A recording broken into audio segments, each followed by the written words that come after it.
போறேன். எப்படி நடந்தது இந்த அநியாயம்?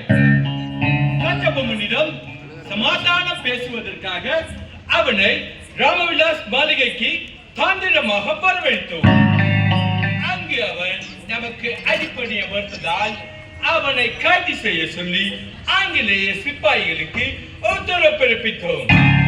அங்கு நடந்த சண்டையில் கச்சபொம்மன் எப்படியோ தப்பி சென்று விட்டான். அது கூட எனக்கு பரவாயில்லை. ஆனால் அவனது தளபதியாம் யாரோ சுந்தரலிங்கமா நமது லெப்டினன்ட் கர்னல் கிளார்க்கையே வெற்றி படுகொலை செய்து விட்டார். அதை தான் என்னால் பொறுத்துக் கொள்ளவே முடியவில்லை. Shame shame. அதாவது ஜாக்சன் துரை அவர்களே, என்னால் கூட இதையெல்லாம் பொறுத்துக் கொள்ள முடியவில்லை. என்ன செய்வது? அந்த மாவீரன் முன்னால் ஆங்கில வீரர்கள் மண்டியிட்டு விட்டாரே. இனி அந்த சுந்தரலிங்கத்தை நாம் சும்மா விடக்கூடாது. சுந்தரலிங்கம் யார் அவன்? எப்படி கச்சபொம்மன் படையில் தளபதியாக சேர்த்துக் கொள்ளப்பட்டார்? இப்பொழுதுதான் சில மாதங்களுக்கு முன்னால், அதாவது மந்திரி தானாவதி பிள்ளையின் சிபாரிசில் ஒற்றர் படையில் சேர்ந்தார். இப்பொழுது தளபதியாக பதவி உயரை பெற்றுவிட்டார். கட்டபொம்மனும் மந்திரி தானாவதி பிள்ளையும் சேர்ந்து அவனது, அதாவது சுந்தரலிங்கத்தின் விசுவாசத்தையும் நேர்மையும் பரிசோதிக்க ஒரு நாடகம் நடத்தினார். அந்த திருட்டு நாடகத்தில் அந்த சுந்தரலிங்கம் பொன்பொருளுக்கு ஆசைப்படாமல் தன் வீரத்தையும் விசுவாசத்தையும் நேர்மையும் உணர்த்தியிருக்கிறான் அந்த சாட்சிதன் சுந்தரலிங்கம். அதற்கு கிடைத்த பதவிதான் இந்த பதவி. உண்மையிலேயே அந்த சுந்தரலிங்கம் மா வீரன் தான். இளையில் கச்சபொம்மன் அவனை தலை மீது வைத்து கொண்டாடுவானா என்ன? அடுத்த முறை நாம் பாஞ்சாலங்குச்சி சென்றால் முதலில் சுட வேண்டியது அந்த சுந்தரலிங்கத்தை தான். அந்த சுந்தரலிங்கத்தை வீழ்த்துவது அவ்வளவு சாதாரண விஷயம் அல்ல. ஏற்கனவே கட்டபொம்மன் படைப்பிரிவில் உமைதுரை, வெள்ளைத்தவணை பிரிவு பட்டாளங்களே இருக்கின்றன. இப்பொழுது அந்த ராஜதர் சுந்தரலிங்கம் வேறு சேர்ந்து கொண்டான். அதனால் அவனை, அதாவது அந்த சுந்தரலிங்கத்தை வீழ்த்தாமல் கட்டபொம்மனை வீழ்த்துவது அவ்வளவு சாத்தியம் சாத்தியப்படாது என்று இந்த உலகத்தில் எதுவுமே இல்லை. இந்த ஜாக்சன் துரை நினைத்தால் எதையும் சாத்தியப்படுத்தி காட்டுவார். கேவலம் அவர்கள் கையில் இருக்கும் வேலும் வாளும் நம் துப்பாக்கிகளையும் பீரங்கி குண்டுகளையும் வெல்ல முடியுமா என்ன? அது இருக்கட்டும். கச்சபொம்மன், சுந்தரலிங்கம் போன்றோர் மாவீரர்கள் பிறந்த இதே மண்ணில் தான் எங்கள் பொண்ணுக்கும் பொருளுக்கும் ஆசைப்பட்டு மீனில் மாட்டிக்கொண்ட, வலையில் மாட்டிக்கொண்ட மீனை போல உங்களை போல தேச துரோகிகளும் இந்த மண்ணில் தான் இருக்கிறார்கள். என்ன செய்வது துரை அவர்களே?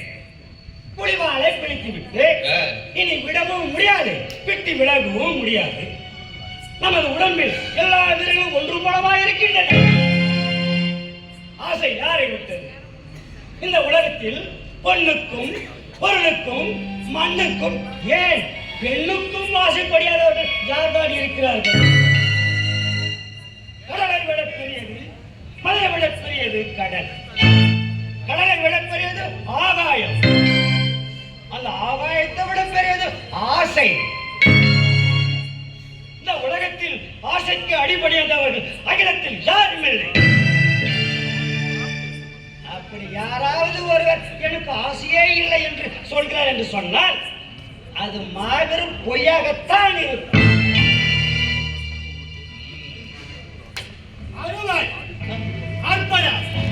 அமர்க்கலாம். ராஜா அவர்களே, யதார்த்தத்தை போட்டு புட்டு வைத்தீர்கள்.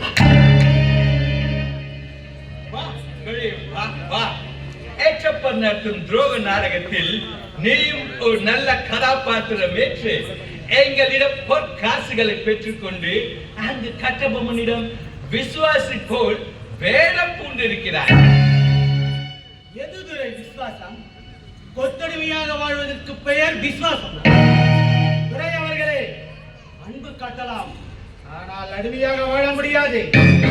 இரக்கம் காட்டலாம், அதற்காக ஏமாந்து போய்விடக்கூடாது. வடிவாய் இருக்கலாம், அதனால கோழையாக வாழ முடியாது. அதனாலதான் இப்படி ஒரு முடிவு. தோழனை விட துப்பாக்கி முனையே மேல் என்று உங்களை நாடி வந்தேன். Good, Cariappa, good. இங்கு உழைக்க தெரிந்தவர்களை விட பிழைக்க தெரிந்தவர்களே மேலானவர்கள். நீ பிழைக்க கற்றுக்கொண்டு விட்டாய். Good Kariappa, good. சொல்லுங்க. துரை அவர்களே, ஆ, கரியப்பன் பிழைக்க கற்றுக்கொண்டு விட்டான். ஆமா, ஆமா. நான் உங்களுக்காக உழைக்க தயாராக இருக்கிறேன். ஆ, கட்டபொம்மனின் முதன்மை தளபதி மானாவதி பிள்ளையை எல்லோரும் மாபெரும் ராஜதந்திரி என்றுதான் நினைத்துக் கொண்டிருக்கிறார்கள். ஆனால் அவன் எட்டை பொறுத்து களஞ்சியத்தை கொள்ளையடித்த மாபெரும் கொள்ளைக்காரன் என்பதுதான் உண்மை. இதை தட்டி கேட்க மறுத்த அந்த கட்டபொம்மனை பழி வாங்குவதுதான் என்னுடைய முதல் குறிக்கோள். அப்படியே ஒருவன் துரோகியாக இருப்பதற்கும் விசுவாசியாக இருப்பதற்கும் காலச்சக்கரம் தான் என்று சொல்ல வருகிறீர்கள் இல்லையா? இருந்தாலும் நாட்டு மக்கள் உங்களை துரோகிகள் என்று தானே கூறுவார்கள். நாடாம் நாடு நாடு என்னை பற்றி கவலைப்படாத போது நான் என் நாட்டை பற்றி கவலைப்பட வேண்டும். அவர்களே, வாழ்க்கை என்பது நீர்க்குமி மாதிரி. அது நிலைத்திருக்க போவது யாரும் இல்லை. வாழ்க்கை என்பது முத்து மாதிரி. அது உதிர்வதற்குள் மலர்ந்து விட வேண்டும். வாழ்க்கை என்பது புத்தகம் மாதிரி. அது கிழிவதற்குள் படித்து விட வேண்டும். இப்படி இந்த இடைப்பட்ட நேரத்தில் நாம் எப்படி சுகமாக வாழ வேண்டும், சந்தோஷமாக வாழ வேண்டும், நிம்மதியாக வாழ வேண்டும் என்று சிந்திப்பதுதான் புத்திசாலித்தனம். அப்படிப்பட்ட புத்திசாலி பட்டியலில் என்னையும் சேர்த்துக் கொள்ளுங்களேன். துரை அவர்களே, உங்களுக்கு முக்கியமான செய்தி கொண்டு வந்திருக்கிறேன். முக்கியமான செய்தியா? ஆம். அதை எவ்வளவு நேரம் தாமதப்படுத்தினாய்? சீக்கிரமா சொல்லு. துரை அவர்களே, திருச்செந்தூர் கோயிலிலே திருவிழா நடந்து கொண்டிருக்கிறது. பாஞ்சாலம் குறிச்சி வீரர்கள் பாதிக்கு மேல் பயணப்பட்டிருக்கிறார்கள். கோட்டை வாசல் இப்போது பலையிடது நடக்கிறது. இப்போது போர் கொடுத்தால் வெற்றி உங்களுக்கு. கரியப்பா, சரியான நேரத்தில் சரியான செய்தியை தான் கொண்டு வந்திருக்கிறாய். இதோ உடனே பாஞ்சாலங்குறிச்சி மீது படையெடுக்க ஆணை பிறப்பிக்கிறேன்.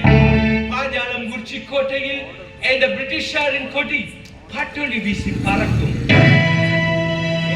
செய்தியை கொண்டு வந்த உனக்கு இதோ அள்ளி தருகிறேன் பொற்காசுகளை.